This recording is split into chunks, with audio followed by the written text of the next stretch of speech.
Hey everyone, I'm working to hit 1,000 subscribers and I need your help to get there. If you enjoy this content, please hit that subscribe button right now. The MLB market has hit a decisive moment, and the Toronto Blue Jays are no longer waiting on the sidelines, as this story begins with urgency, clarity, and intent.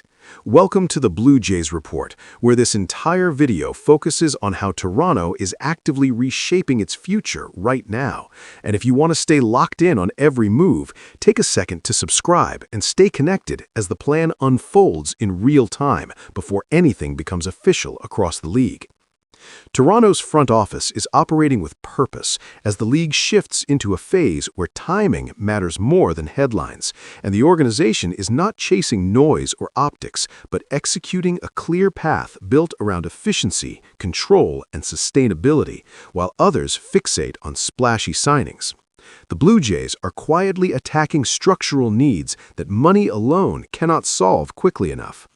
The common misunderstanding this offseason is the belief that adding one massive hitter automatically solves everything, yet Toronto's decision-makers see the gaps differently, understanding that balance and adaptability win in the American League East, where a single weak link can undo months of progress, and where every roster spot must justify its presence over a long grind.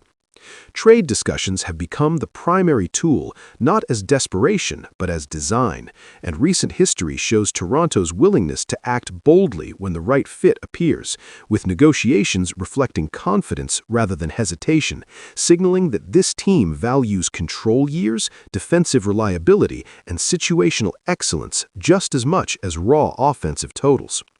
The approaching contract timelines of veteran contributors have forced a calculated shift as the organization prepares for a future that cannot rely on uncertain free agent classes, making controlled assets the priority.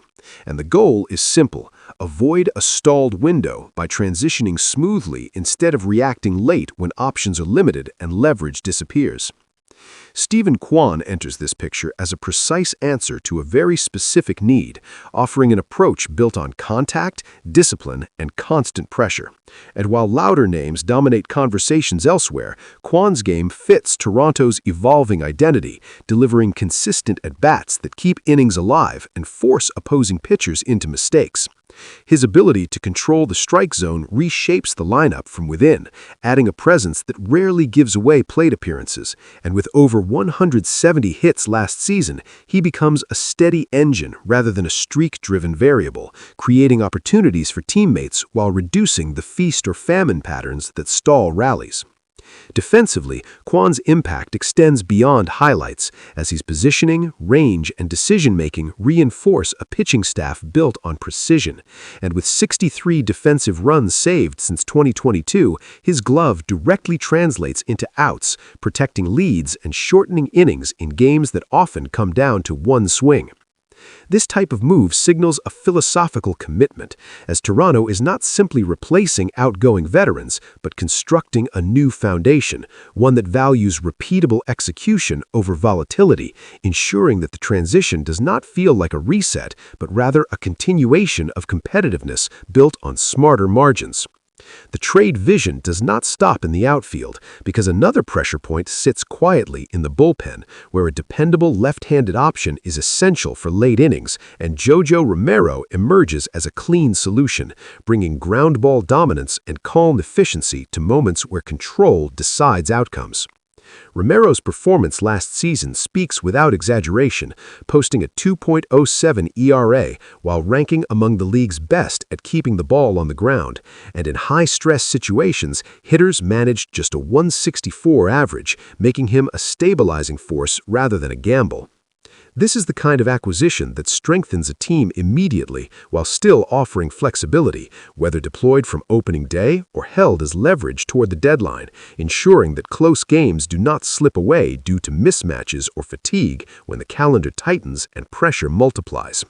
Then there's the move that changes the entire conversation, the pursuit of Freddy Peralta, a pitcher whose presence redefines expectations, coming off a season of dominance marked by 17 wins, over 200 strikeouts, and an ERA sitting comfortably under 3, backed by consistency and command. Peralta's value extends beyond performance because his contract aligns perfectly with Toronto's needs, offering elite production at a manageable cost. And when paired with established arms, the rotation transforms into a unit that dictates series rather than reacts, setting a tone every time it takes the mound.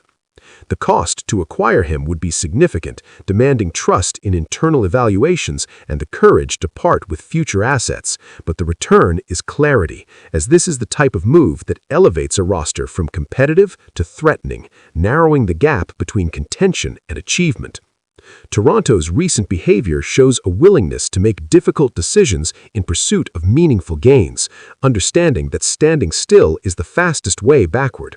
And by targeting players who solve specific problems rather than chasing trends, the organization is shaping a roster built to last. With Kwan's control, Romero's reliability, and Peralta's dominance, the picture becomes clear as Toronto positions itself not just to compete, but to endure. And as this story continues to develop, make sure you subscribe now so you never miss how each move brings the Blue Jays closer to the goal everyone is waiting to see fulfilled.